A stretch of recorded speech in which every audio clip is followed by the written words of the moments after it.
So it looks like Elon Musk won't be getting an office in the West Wing after all. And by the way, why in the world should he have ever had one is the million-dollar question. But Trump's chief of staff, Susan Wiles, is now limiting the access that Musk has to Trump. And this all stems from Elon Musk criticizing Trump's AI deal and saying that they don't have the money for it. Now Fox News and other right-wing pundits are trying to spin this and say, no, just take President Trump's word for it. We do have the money. And when Trump was asked himself about that, he said, well, Elon hates one of the people in the deal, and that's why he said what he said. So there's trouble in paradise right now, but I want to look at this from a different angle. I want people to really stop and think about what's happened and just how dangerous Elon Musk truly is for Donald Trump. I know a lot of us right now are in fear of Elon Musk and everything that he appears to stand for. He's a guy that we realize is the most powerful, richest dude in the world. And so it's like, dang, if that guy is pulling the strings on the president of the United States, that's pretty scary. And it is. But if I was a Trump supporter, I would be more afraid of Elon Musk than I would be if I was on the opposing side of the aisle. I think they should be more afraid of him than we ever should be, because you got to stop and realize that really, if we're just being truthful about it, Donald Trump would not be president today without Elon Musk. Elon Musk's money helped get him over the finish line, and also buying X, Twitter, and turning it into X, and turning it into a dumpster fire and giving the microphone to the absolute worst of people, all the conspiracy theories, all the misinformation that he amplified and pumped out into the world. I truly believe that is what helped get Donald Trump elected. Now, you take all that away, we're in a completely different world today. If Elon Musk had have went the opposite way with it, we wouldn't be sitting here. I truly don't think we would at all. That should terrify MAGA, because Elon Musk is not a dude to mess around with. We've already seen how he treats MAGA the minute they disagree with him. The minute they disagree with him, he's ready to take away their blue check mark.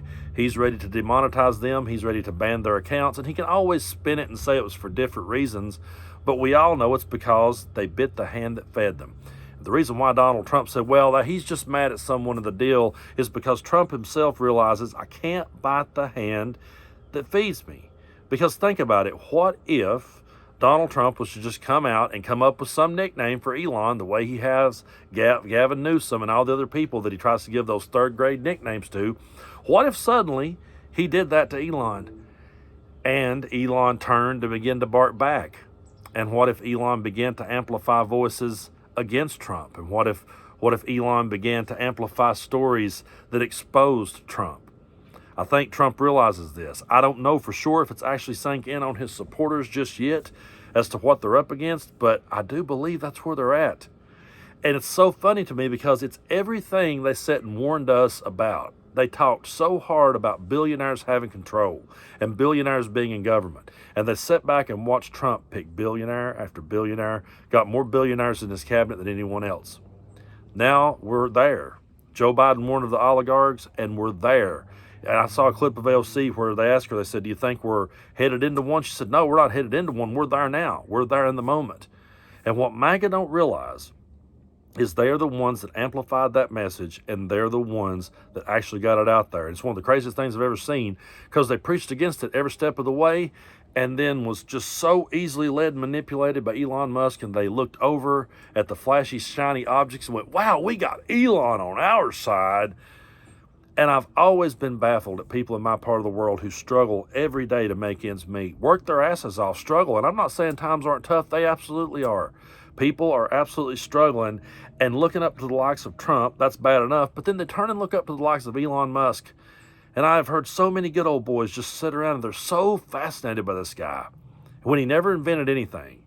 Never actually invented or created anything. He knew how to make a lot of business deals. He knew how to work his way in and stiff-arm people. And that's the kind of guy you want on your side? It may have been worth it in the moment to take that money and then be able to sit back and flex on the libs and go, see, we got it. We got it. But what's going to happen the minute they step out of line with Elon? We've already seen it. We've already seen what he would do to MAGA, and Trump didn't come to the rescue. Trump didn't come out and call him out for that. Can you imagine if anyone else had have talked to MAGA? What if Gavin Newsom had have told him he was going to fuck him in the face? Well, what if Gavin Newsom had said that to MAGA? You think Trump would have sat back and let that one go? What if it was Pete Buttigieg that just started just berating MAGA? You think that Trump would sit back and let that go? No, he sat back and let it go because he can't bite the hand that feeds him. So to everybody that's excited that Elon Musk is part of their team, Elon Musk is out for Elon Musk. Always has been, always will be. And what he wanted to do, since he can't actually run for president, although they would turn over in a minute the rules to allow him to, he can't actually run for president. But yet, I showed you all the clip of him sitting back with Netanyahu laughing about it. And he's like, well, I can't legally be president. He's like, oh, well, you're not legally. And laughed because, in other words, yeah, you're the co-president. And that has got to be eating Donald Trump up inside. Anytime we talk about Elon being the puppet master, anytime we talk about Elon pulling the strings, if you think Donald Trump doesn't hear that and he doesn't hear people saying that, and also if he was to look over and see some of his followers starting to get behind Elon, he's walking a very tight rope now. I promise you, he's probably dying to say a whole lot more, but he can't. Because if he does, he realizes the same thing that got him there can be the same thing that destroys his whole political career. And we have sat here for so long and tried to figure out how to go about combating MAGA. How do you do it? I've had all kinds of people offer their ideas and their solutions, and I listen to all of them and hear them out. And I've always said that we have to keep calling it out. We have to keep pointing it out. We can't back down. We can never take a step backwards. And I've always said that when they do these things, we have to call it out for the overtop crazy rhetoric that it is. We truly do. But James Carville said something recently. He said, maybe it's time we just let them punch themselves out, which is an analogy I've used a lot being a boxing fan. Back in Zaire when George Foreman fought, or Muhammad Ali, Ali realized he couldn't stand toe-to-toe and he could not do anything with Foreman's power. So instead of trying to stand toe-to-toe and slug with him, he laid back on the ropes, used his defense. Foreman punched himself out. Maybe that's where we're at. Maybe they will punch themselves out. But I tell you what's going to happen. We can sit back and hope for that, but what will end up happening is Elon Musk will be the one to step in and score the knockout, if anybody, because he didn't put that much money in there and want that power that bad. He didn't put all that money and sink all that time in there to be pushed around. And he's already went off on Trump's followers. And eventually we will get to see him go off on Trump. I really believe it will happen eventually. I really don't think that relationship, he's already now he's denied he's not going to be in the West Wing. I don't see it lasting 6 months. They've already put Vivek Ramaswamy out of Doge. It's already coming apart because it never made sense to start with, by the way. It's already starting to come unglued and unravel at the seams. I cannot see the Elon Musk-Donald Trump relationship being a lasting love affair. It just can't be, because that is two egos that will never be able to coexist alongside of each other. And so as MAGA tries to pick up their sides when the dust settles, all the damage that was done because people looked up to two billionaires and tried to live through them vicariously, used them to justify their hate, made every excuse in the world for them. It's truly sad that we sit back and watch people who Trump nor Musk would wipe his nose on their Sunday best, but they sat back and they cheered him on. And in doing so, so many people in their part of the world are now going to struggle harder than ever. And they're going to struggle harder than ever. And they're going to look to Elon and to Trump to tell them who to blame it on.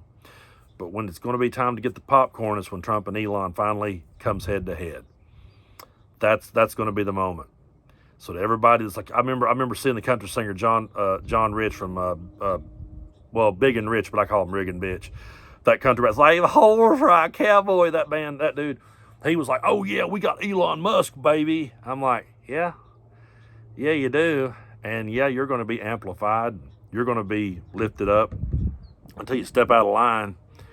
And then you're not going to have a horse or a cowboy. You're going to be completely screwed. So this one is going to be interesting to watch. And I've been saying this whole time, it ain't going to make it 4 years. It's not going to last. That love affair can't last, because when you have two billionaires with that giant of an ego, it's impossible. But I truly do appreciate all your support here on the channel. We're cruising toward 1 million now, and that's truly hard to believe. But I really appreciate your support, and we'll keep calling it out. And we may run out of popcorn because, folks, it's just getting started. There's so much to cover, by the way. I get so many stories sent to me so much that I just pick my battles. I just kind of pick and choose, and I say to myself, well, if I miss something, I'm sure Adam Mockler's doing a great job. The Midas Touch Network is doing a great job, and people like Coach D and others are doing a good job. So if I miss a story, it's because so much has been flying at us that it's almost impossible to keep up with it all. But I truly do appreciate each and every one of your support.